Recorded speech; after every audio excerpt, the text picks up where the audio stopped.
Adjustment team. It was bright morning. The sun shone down on the damp lawns and sidewalks, reflecting off the sparkling parked cars. The clerk came walking hurriedly, leafing through his instructions, flipping pages and frowning. He stopped in front of the small green stucco house for a moment and then turned up the walk, entering the backyard. The dog was asleep inside his shed, his back turned to the world. Only his thick tail showed. "For heaven's sake!" the clerk exclaimed, hands on his hips. He tapped his mechanical pencil noisily against his clipboard. "Wake up, you in there!" The dog stirred. He came slowly out of his shed, head first, blinking and yawning in the morning sunlight. "Oh, it's you, already?" he yawned again. "Big doings." The clerk ran his expert finger down the traffic control sheet. "They're adjusting Sector T137 this morning, starting at exactly 9 o'clock. He glanced at his pocket watch. 3-hour alteration, will finish by noon. T137, that's not far from here. The clerk's thin lips twisted with contempt. "Indeed, you're showing astonishing perspicacity, my black-haired friend. Maybe you can divine why I'm here. We overlap with T137. Exactly. Elements from this sector are involved. We must make sure they're properly placed when the adjustment begins." The clerk glanced toward the small green stucco house. "Your particular task concerns the man in there. He is employed by a business establishment lying within Sector T137. It's essential that he be there before 9 o'clock. The dog studied the house. The shades had been let up. The kitchen light was on. Beyond the lace curtains, dim shapes could be seen, stirring around the table. A man and woman, they were drinking coffee. "There they are," the dog murmured. "The man, you say? He's not going to be harmed, is he?" "Of course not, but he must be at his office early. Usually he doesn't leave until after 9. Today he must leave at 8:30. He must be within Sector T137 before the process begins, or he won't be altered to coincide with the new adjustment." The dog sighed. "That means I have to summon." "Correct." The clerk checked his instruction sheet. "You're to summon at precisely 8:15. You've got that, 8:15, no later." "What will the 8:15 summons bring?" The clerk flipped open his instruction book, examining the code columns. "It will bring a friend with a car to drive him to work early." He closed the book and folded his arms, preparing to wait. "That way he'll get to his office almost an hour ahead of time, which is vital." "Vital," the dog murmured. He lay down half inside his shed, his eyes closed. "Vital. Wake up, this must be done exactly on time. If you summon too soon or too late," the dog nodded sleepily. "I know, I'll do it right. I always do it right." Ed Fletcher poured more cream in his coffee. He sighed, leaning back in his chair. Behind him the oven hissed softly, filling the kitchen with warm fumes. The yellow overhead light beamed down. "Another roll?" Ruth asked. "I'm full." Ed sipped his coffee. "You can have it." "Have to go." Ruth got to her feet, unfastening her robe. "Time to go to work." "Already?" "Sure, you lucky bum, wish I could sit around." Ruth moved toward the bathroom, running her fingers through her long black hair. "When you work for the government, you start early." "But you get off early," Ed pointed out. He unfolded the Chronicle, examining the sporting green. "Well, have a good time today. Don't type any wrong words, any double entendres." The bathroom door closed as Ruth shed her robe and began dressing. Ed yawned and glanced up at the clock over the sink. Plenty of time, not even 8. He sipped more coffee and then rubbed his stubbled chin. He would have to shave. He shrugged lazily. 10 minutes, maybe. Ruth came bustling out in her nylon slip, hurrying into the bedroom. "I'm late." She rushed rapidly around, getting into her blouse and skirt, her stockings, her little white shoes. Finally she bent over and kissed him. "Goodbye, honey, I'll do the shopping tonight." "Goodbye." Ed lowered his newspaper and put his arm around his wife's trim waist, hugging her affectionately. "You smell nice. Don't flirt with the boss." Ruth ran out the front door, clattering down the steps. He heard the click of her heels diminish down the sidewalk. She was gone. The house was silent. He was alone. Ed got to his feet, pushing his chair back. He wandered lazily into the bathroom and got his razor down. 8:10. He washed his face, rubbing it down with shaving cream, and began to shave. He shaved leisurely. He had plenty of time. The clerk bent over his round pocket watch, licking his lips nervously. Sweat stood out on his forehead. The second hand ticked on. 8:14. Almost time. "Get ready," the clerk snapped. He tensed, his small body rigid. 10 seconds to go. Time, the clerk cried out. Nothing happened. The clerk turned, eyes wide with horror. From the little shed a thick black tail showed. The dog had gone back to sleep. Time, the clerk shrieked. He kicked wildly at the furry rump. In the name of God, the dog stirred. He thumped around hastily, backing out of the shed. My goodness! Embarrassed, he made his way quickly to the fence. Standing up on his hind paws, he opened his mouth wide. Woof, he summoned. He glanced apologetically at the clerk. I beg your pardon, I can't understand how. The clerk gazed fixedly down at his watch. Cold terror knotted his stomach. The hands showed 8:16.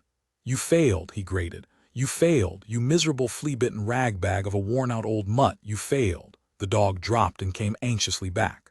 I failed, you say? You mean the summons time was? You summoned too late. The clerk put his watch away slowly, a glazed expression on his face. You summoned too late. We won't get a friend with a car. There's no telling what will come instead. I'm afraid to see what 8:16 brings. I hope you'll be in Sector T137 in time. He won't, the clerk wailed. He won't be there. We've made a mistake. We've made things go wrong. Ed was rinsing the shaving cream from his face when the muffled sound of the dog's bark echoed through the silent house. Damn, Ed muttered. Up the whole block. He dried his face, listening. Was somebody coming? A vibration. Then the doorbell rang. Ed came out of the bathroom. Who could it be? Had Ruth forgotten something? He tossed on a white shirt and opened the front door. A bright young man, face bland and eager, beamed happily at him. Good morning, sir. He tipped his hat. I'm sorry to bother you so early. What do you want? I'm from the Federal Life Insurance Company. I'm here to see you about. Ed pushed the door closed. Don't want any. I'm in a rush. Have to get to work. Your wife said this was the only time I could catch you. The young man picked up his briefcase, easing the door open again. She especially asked me to come this early. We don't usually begin our work at this time, but since she asked me, I made a special note about it. Okay. Sighing wearily, Ed admitted the young man. You can explain your policy while I get dressed. The young man opened his briefcase on the couch, laying out heaps of pamphlets and illustrated folders. I'd like to show you some of these figures, if I may. It's of great importance to you and your family to. Ed found himself sitting down, going over the pamphlets. He purchased a $10,000 policy on his own life and then eased the young man out. He looked at the clock. Practically 9:30. Damn, he'd be late to work. He finished fastening his tie, grabbed his coat, turned off the oven and the lights, dumped the dishes in the sink, and ran out on the porch. As he hurried toward the bus stop, he was cursing inwardly. Life insurance salesman. Why did the jerk have to come just as he was getting ready to leave? Ed groaned. No telling what the consequences would be getting to the office late. He wouldn't get there until almost 10. He set himself in anticipation. A sixth sense told him he was in for it, something bad. It was the wrong day to be late. If only the salesman hadn't come. Ed hopped off the bus a block from his office. He began walking rapidly. The huge clock in front of Stein's jewelry store told him it was almost 10. His heart sank. Old Douglas would give him hell for sure. He could see it now. Douglas puffing and blowing, red-faced, waving his thick finger at him. Miss Evans smiling behind her typewriter, Jackie the office boy grinning and snickering, Earl Hendricks, Joe and Tom, Mary dark-eyed, full bosom and long lashes. All of them kidding him the whole rest of the day. He came to the corner and stopped for the light. On the other side of the street rose a big white concrete building, the towering column of steel and cement, girders and glass windows, the office building. Ed flinched. Maybe he could say the elevator got stuck. Somewhere between the second and third floor. The street light changed. Nobody else was crossing. Ed crossed alone. He hopped up on the curb on the far side and stopped rigid. The sun had winked off. One moment it was beaming down, then it was gone. Ed looked up sharply. Gray clouds swirled above him. Huge, formless clouds, nothing more. An ominous, thick haze that made everything waver and dim. Uneasy chills plucked at him. What was it? He advanced cautiously, feeling his way through the mist. Everything was silent. No sounds, not even the traffic sounds. Ed peered frantically around, trying to see through the rolling haze. No people, no cars, no sun, nothing. The office building loomed up ahead ghostly. It was an indistinct gray. He put out his hand uncertainly. A section of the building fell away. It rained down, a torrent of particles, like sand. Ed gaped foolishly, a cascade of gray debris spilling around his feet. And where he had touched the building, a jagged cavity yawned, an ugly pit marring the concrete. Dazed, he made his way to the front steps. He mounted them. The steps gave way underfoot. His feet sank down. He was wading through shifting sand, weak, rotted stuff that broke under his weight. He got into the lobby. The lobby was dim and obscure. The overhead lights flickered feebly in the gloom. An unearthly pall hung over everything. He spied the cigar stand. The seller leaned silently, resting on the counter, toothpick between his teeth, his face vacant. And gray, he was gray all over. "Hey," Ed croaked. "What's going on?" The seller did not answer. Ed reached out toward him. His hand touched the seller's gray arm and passed right through. "Good God," Ed said. The seller's arm came loose. It fell to the lobby floor, disintegrating into fragments, bits of gray fiber like dust. Ed's senses reeled. "Help," he shouted, finding his voice. No answer. He peered around. A few shapes stood here and there, a man reading a newspaper, two women waiting at the elevator. Ed made his way over to the man. He reached out and touched him. The man slowly collapsed. He settled into a heap, a loose pile of gray ash, dust, particles. The two women dissolved when he touched them, silently. They made no sound as they broke apart. Ed found the stairs. He grabbed hold of the banister and climbed. The stairs collapsed under him. He hurried faster. Behind him lay a broken path, his footprints clearly visible in the concrete. Clouds of ash blew around him as he reached the second floor. He gazed down the silent corridor. He saw more clouds of ash. He heard no sound. There was just darkness, rolling darkness. He climbed unsteadily to the third floor. Once, his shoe broke completely through the stair. For a sickening second he hung, poised over a yawning hole that looked down into a bottomless nothing. Then he climbed on and emerged in front of his own office. DOUGLAS and BLAKE, real estate. The hall was dim, gloomy with clouds of ash. The overhead lights flickered fitfully. He reached for the door handle. The handle came off in his hand. He dropped it and dug his fingernails into the door. The plate glass crashed past him, breaking into bits. He tore the door open and stepped over it into the office. Miss Evans sat at her typewriter, fingers resting quietly on the keys. She did not move. She was gray, her hair, her skin, her clothing. She was without color. Ed touched her. His fingers went through her shoulder into dry flakiness. He drew back, sickened. Miss Evans did not stir. He moved on. He pushed against a desk. The desk collapsed into rotting dust. Earl Hendricks stood by the water cooler, a cup in his hand. He was a gray statue, unmoving. Nothing stirred. No sound. No life.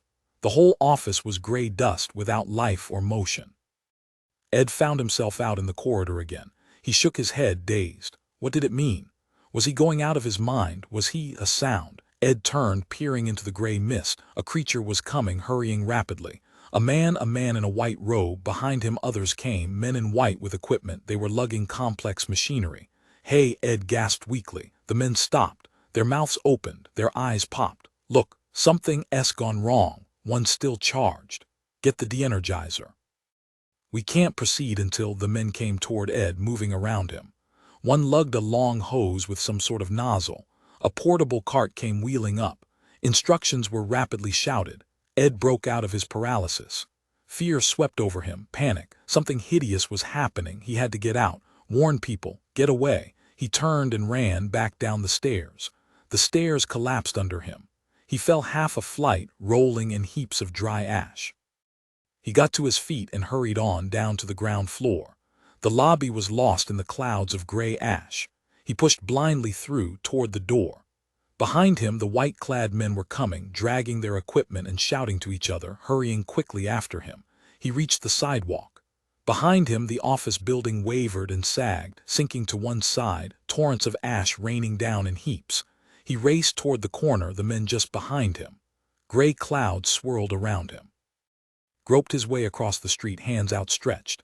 He gained the opposite curb. The sun winked on. Warm yellow sunlight streamed down on him. Cars honked. Traffic lights changed.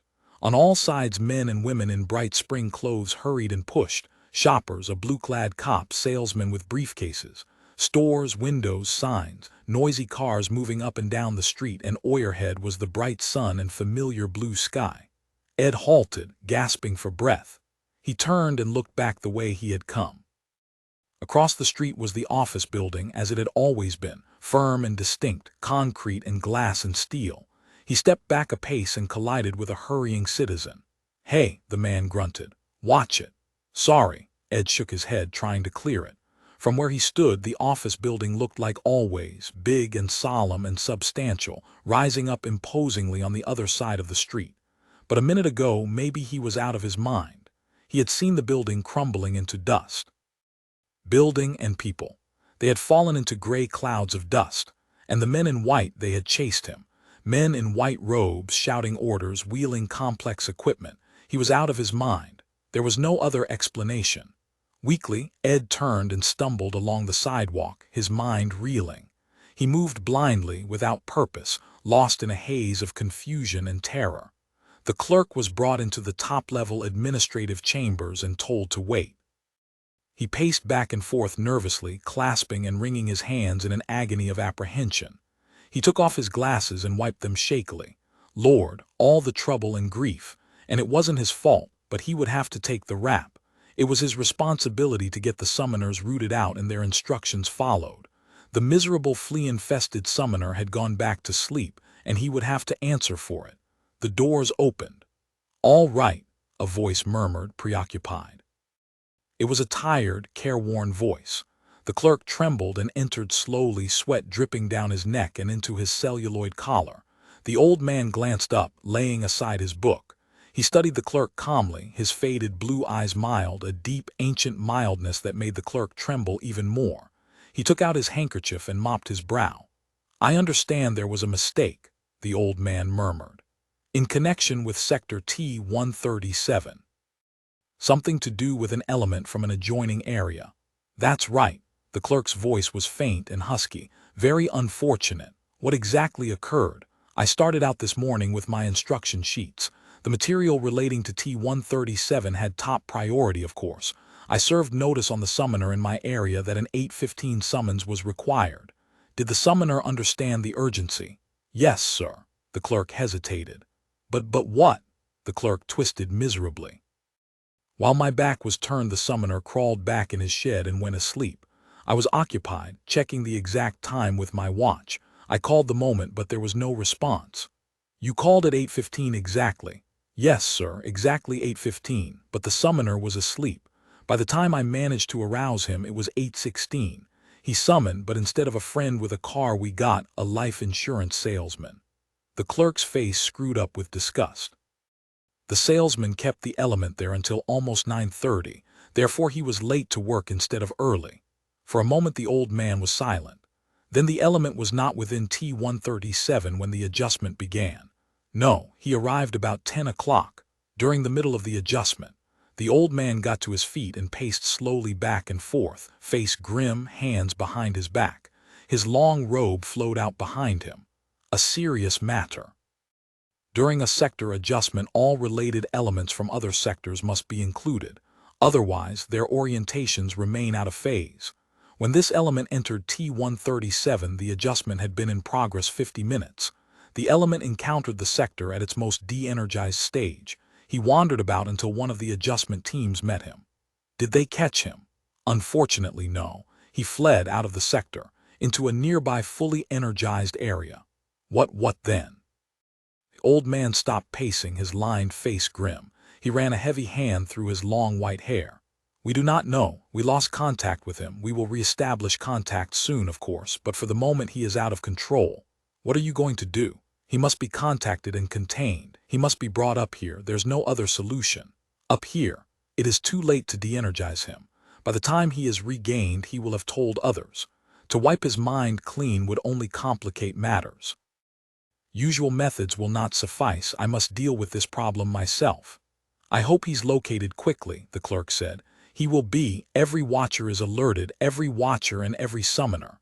The old man's eyes twinkled. "Even the clerks, although we hesitate to count on them." The clerk flushed. "I'll be glad when this thing is over," he muttered. Ruth came tripping down the stairs and out of the building into the hot noonday sun. She lit a cigarette and hurried along the walk, her small bosom rising and falling as she breathed in the spring air. "Ruth!" Ed stepped up behind her. "Ed!" she spun, gasping in astonishment. What are you doing away from? Come on. Ed grabbed her arm, pulling her along. Let's keep moving.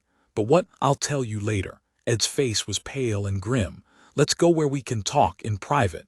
I was going down to have lunch at Louis'. We can talk there. Ruth hurried along breathlessly. What is it? What's happened? You look so strange, and why aren't you at work? Did you get fired? They crossed the street and entered a small restaurant. Men and women milled around, getting their lunch. Ed found a table in the back, secluded in a corner. Here. He sat down abruptly. This will do. She slid into the other chair. Ed ordered a cup of coffee. Ruth had salad and creamed tuna on toast, coffee, and peach pie. Silently, Ed watched her as she ate, his face dark and moody. Please tell me, Ruth begged him. You really want to know? Of course I want to know. Ruth put her small hand anxiously on his. I'm your wife. Something happened today. This morning I was late to work. A damn insurance man came by and held me up. I was half an hour late. Ruth caught her breath. Douglas fired you. No. Ed ripped a paper napkin slowly into bits. He stuffed the bits in the half-empty water glass. I was worried as hell. I got off the bus and hurried down the street. I noticed it when I stepped up on the curb in front of the office. Noticed what? Ed told her. The whole works, everything. When he had finished, Ruth sat back, her face white, hands trembling. I see, she murmured. No wonder you're upset. She drank a little cold coffee, the cup rattling against the saucer. What a terrible thing. Ed leaned intently toward his wife. Ruth, do you think I'm going crazy? Ruth's red lips twisted. I don't know what to say. It's so strange. Yeah. Strange is hardly the word for it. I poked my hands right through them like they were clay, old dry clay, dust figures. Ed lit a cigarette from Ruth's pack. When I got out I looked back and there it was, the office building like always. You were afraid Mr. Douglas would bawl you out, weren't you? Sure, I was afraid and guilty. Ed's eyes flickered. I know what you're thinking. I was late and I couldn't face him, so I had some sort of protective psychotic fit, retreat from reality. He stubbed the cigarette out savagely. Ruth, I've been wandering around town since 2.5 hours. Sure, I'm afraid like hell to go back. Of Douglas? No, the men in white, Ed shuddered. God, chasing me with their damn hoses and equipment. Ruth was silent. Finally she looked up at her husband, her dark eyes bright. You have to go back, Ed. Back, why? To prove something. Prove what? Prove it's all right. Ruth's hand pressed against his. You have to, Ed.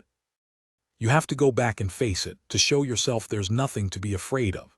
The hell with it, after what I saw. Listen, Ruth, I saw the fabric of reality split open. I saw behind, underneath, I saw what was really there, and I don't want to go back. I don't want to see dust people again, ever. Ruth's eyes were fixed intently on him. I'll go back with you, she said, for God's sake. For your sake, for your sanity, so you'll know. Ruth got abruptly to her feet, pulling her coat around her. Come on, Ed, I'll go with you. We'll go up there together, to the office of Douglas and Blake Real Estate. I'll even go in with you to see Mr. Douglas. Ed got up slowly, staring hard at his wife. You think I blacked out, cold feet, couldn't face the boss? His voice was low and strained. Don't you? Ruth was already threading her way toward the cashier. Come on, you'll see. It'll all be there, just like it was. Okay, Ed said. He followed her slowly. We'll go back there and see which of us is right. They crossed the street together, Ruth holding on tight to Ed's arm. Ahead of them was the building, the towering structure of concrete and metal and glass. There it is, Ruth said. See, there it was, all right. The big building rose up, firm and solid, glittering in the early afternoon sun, its windows sparkling brightly. Ed and Ruth stepped up onto the curb. Ed tensed himself, his body rigid. He winced as his foot touched the pavement, but nothing happened. The street noises continued, cars, people hurrying past, a kid selling papers. There were sounds, smells, the noise of a city in the middle of the day.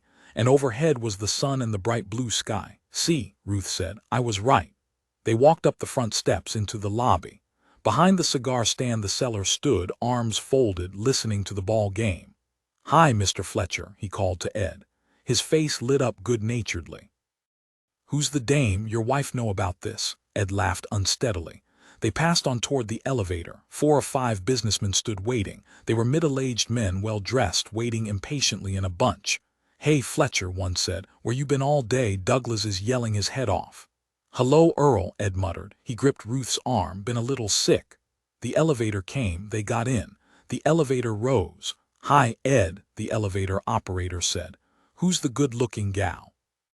Why don't you introduce her around? Ed grinned mechanically. My wife. The elevator let them off at the third floor. Ed and Ruth got out, heading toward the glass door of Douglas and Blake Real Estate. Ed halted, breathing shallowly. Wait, he licked his lips. Ruth waited calmly as Ed wiped his forehead and neck with his handkerchief. All right now. Yeah, Ed moved forward. He pulled open the glass door. Miss Evans glanced up, ceasing her typing. Ed Fletcher, where on earth have you been? I've been sick. Hello, Tom. Tom glanced up from his work. Hi, Ed. Say, Douglas is yelling for your scalp. Where have you been? I know. Ed turned wearily to Ruth. I guess I better go in and face the music. Ruth squeezed his arm. You'll be all right, I know. She smiled, a relieved flash of white teeth and red lips. Okay, call me if you need me. Sure. Ed kissed her briefly on the mouth. Thanks, honey. Thanks a lot. I don't know what the hell went wrong with me. I guess it's over. Forget it. So long. Ruth skipped back out of the office, the door closing after her. Ed listened to her race down the hall to the elevator. Nice little gal, Jackie said appreciatively. Yeah. Ed nodded, straightening his necktie. He moved unhappily toward the inner office, steeling himself. Well, he had to face it.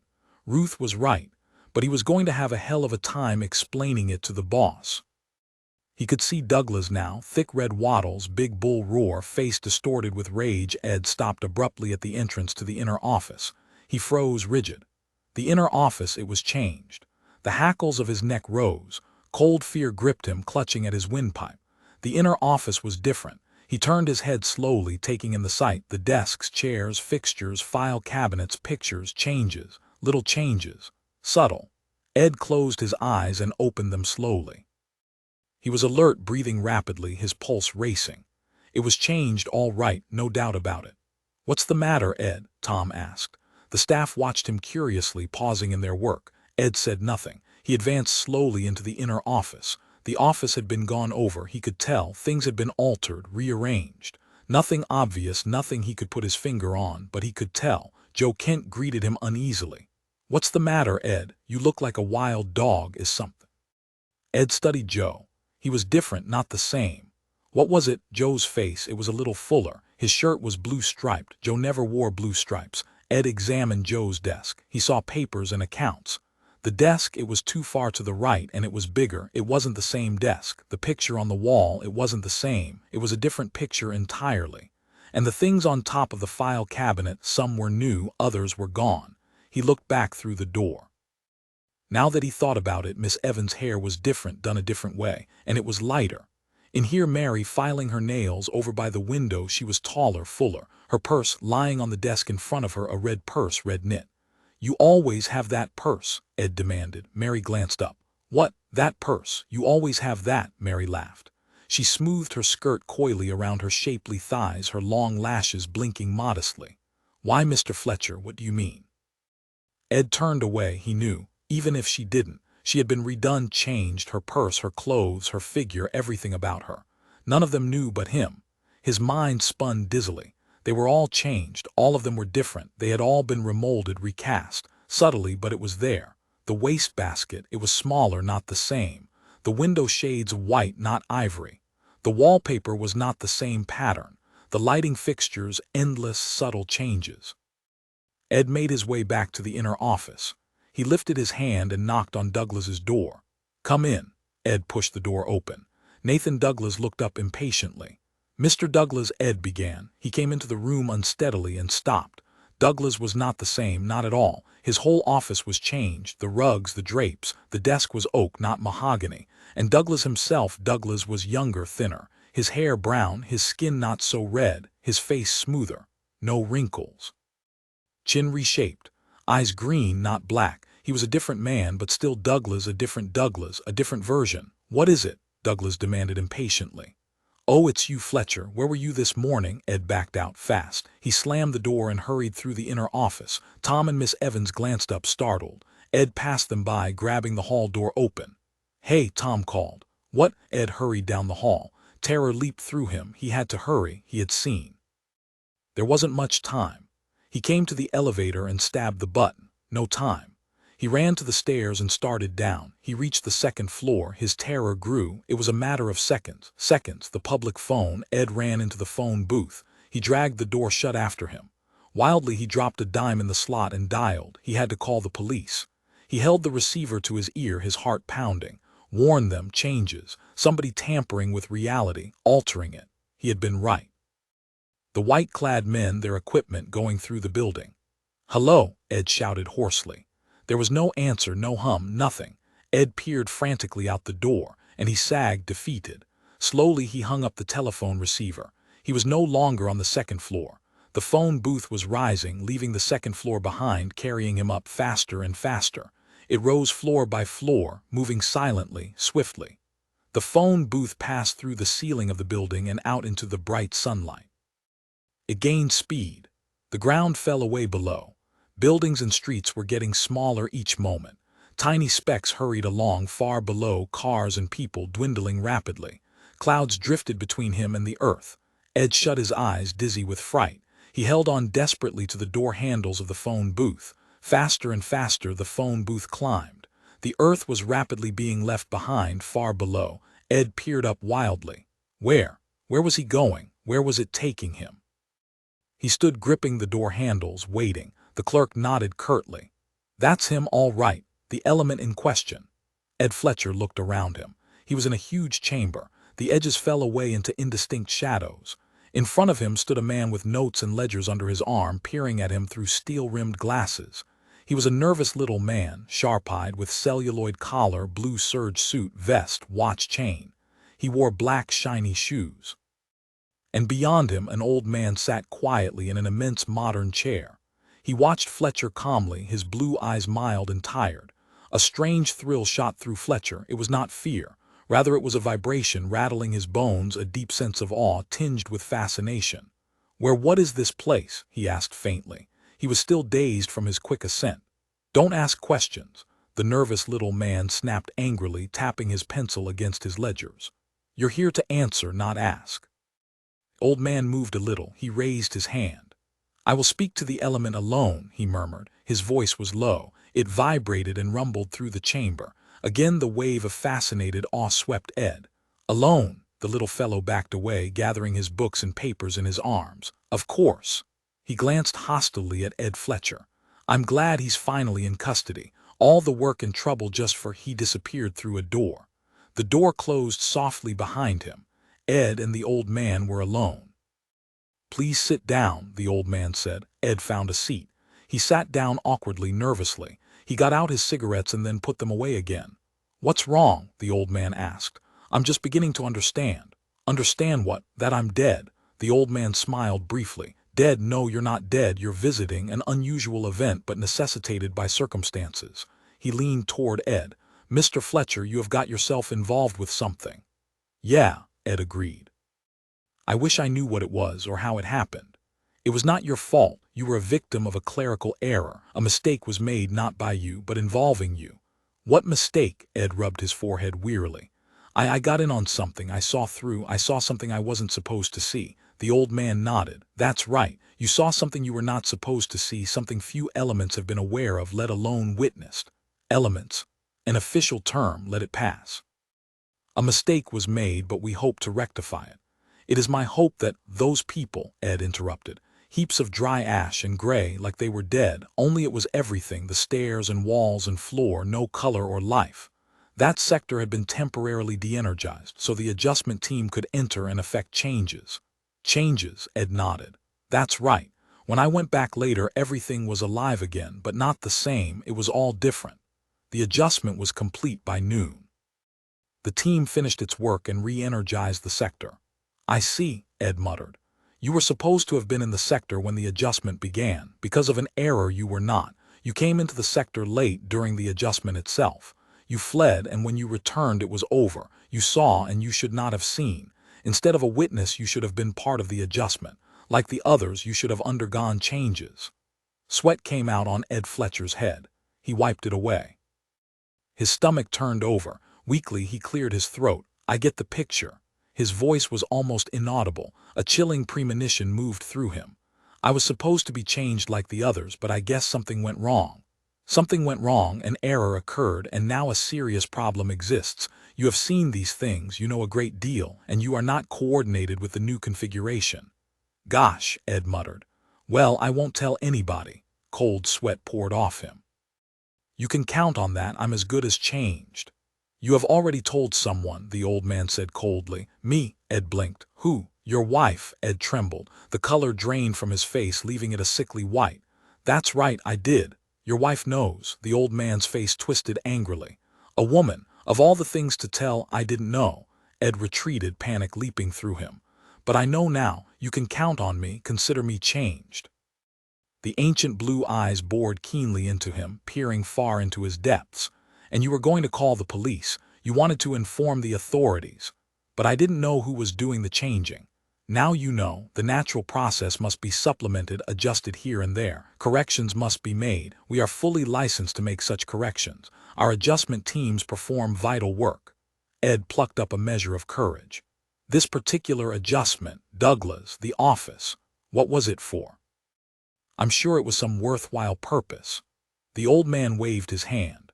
Behind him in the shadows an immense map glowed into existence. Ed caught his breath. The edges of the map faded off in obscurity. He saw an infinite web of detailed sections, a network of squares and ruled lines. Each square was marked. Some glowed with a blue light. The lights altered constantly. The sector bored, the old man said. He sighed wearily. A staggering job. Sometimes we wonder how we can go on another period. But it must be done. For the good of all, for your good. The change. In our sector.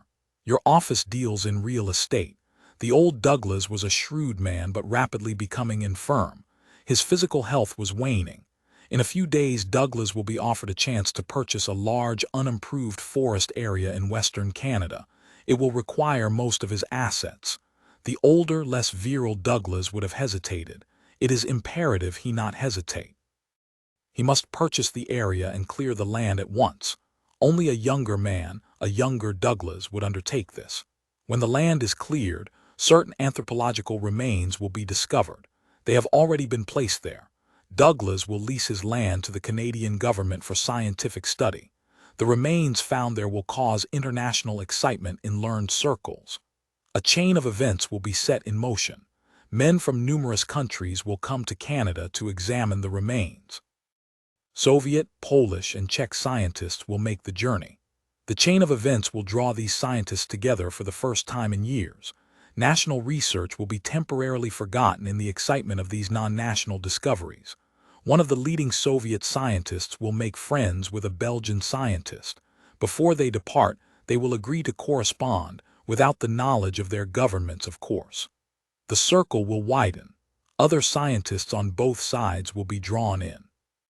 A society will be founded. More and more educated men will transfer an increasing amount of time to this international society. Purely national research will suffer a slight but extremely critical eclipse. The war tension will somewhat wane.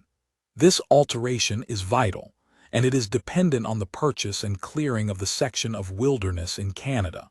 The old Douglas would not have dared take the risk. But the altered Douglas and his altered, more youthful staff will pursue this work with wholehearted enthusiasm. And from this, the vital chain of widening events will come about. The beneficiaries will be you. Our methods may seem strange and indirect, even incomprehensible, but I assure you we know what we're doing. I know that now, Ed said. So you do. You know a great deal. Much too much. No element should possess such knowledge. I should perhaps call an adjustment team in here. A picture formed in Ed's mind, swirling gray clouds, gray men and women. He shuddered. Look, he croaked. I'll do anything, anything at all, only don't de-energize me. Sweat ran down his face. Okay, the old man pondered. Perhaps some alternative could be found. There is another possibility. What? Ed asked eagerly. What is it? The old man spoke slowly, thoughtfully. If I allow you to return, you will swear never to speak of the matter. Will you swear not to reveal to anyone the things you saw? The things you know, sure, Ed gasped eagerly, blinding relief flooding over him. I swear. Your wife, she must know nothing more. She must think it was only a passing psychological fit, retreat from reality. She thinks that already. She must continue to, Ed said, his jaw firmly. I'll see that she continues to think it was a mental aberration. She'll never know what really happened. You are certain you can keep the truth from her? Sure, Ed said confidently. I know I can. All right. The old man nodded slowly. I will send you back, but you must tell no one. He swelled visibly. Remember, you will eventually come back to me. Everyone does in the end, and your fate will not be enviable. I won't tell her, Ed said, sweating. I promise. You have my word on that. I can handle Ruth. Don't give it a second thought. Ed arrived home at sunset. He blinked, dazed from the rapid descent. For a moment he stood on the pavement, regaining his balance and catching his breath. Then he walked quickly up the path. He pushed the door open and entered the little green stucco house. Ed! Ruth came flying, face distorted with tears. She threw her arms around him, hugging him tight. Where the hell have you been? Been, Ed murmured. At the office, of course. Ruth pulled back abruptly. No, you haven't. Vague tendrils of alarm plucked at Ed. Of course I have. Where else? I called Douglas about 3. He said you left. You walked out practically as soon as I turned my back. Ed patted her nervously. Take it easy, honey. He began unbuttoning his coat. Everything's okay, understand, things are perfectly all right. Ruth sat down on the arm of the couch. She blew her nose, dabbing at her eyes. If you knew how much I've worried. She put her handkerchief away and folded her arms. I want to know where you were. Uneasily, Ed hung his coat in the closet. He came over and kissed her. Her lips were ice cold. I'll tell you all about it. What do you say we have something to eat? I'm starved. Ruth studied him intently. She got down from the arm of the couch. I'll change and fix dinner. She hurried into the bedroom and slipped off her shoes and nylons. Ed followed her. I didn't mean to worry you, he said carefully. After you left me today, I realized you were right. Oh, Ruth unfastened her blouse and skirt, arranging them over a hanger. Right about what? About me. He manufactured a grin and made it glow across his face. About what happened? Ruth hung her slip over the hanger. She studied her husband intently as she struggled into her tight-fitting jeans. Go on. The moment had come. It was now or never. Ed Fletcher braced himself and chose his words carefully.